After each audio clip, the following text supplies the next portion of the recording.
não tem alimentação, não tem água potável, não tem lenha, né? Muito de nutrição, muitos estão morrendo por causa disso e de envenenamento também, né? Muitas coisas estão acontecendo para o nosso povo Guarani Kaiowá, né? Com relação dessa chegada do novo agronegócio que estão expandindo o Mato Grosso do Sul, principalmente na terra Guarani Kaiowá.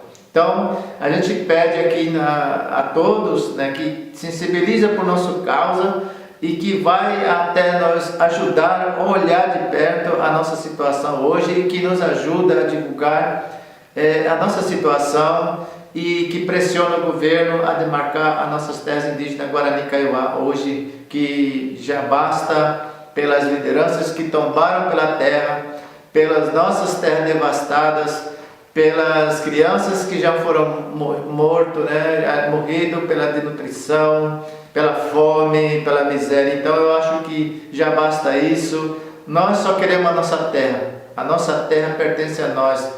Nós queremos criar nossos filhos do nosso jeito e cuidar da natureza do nosso jeito e viver nela. É isso que a gente pede.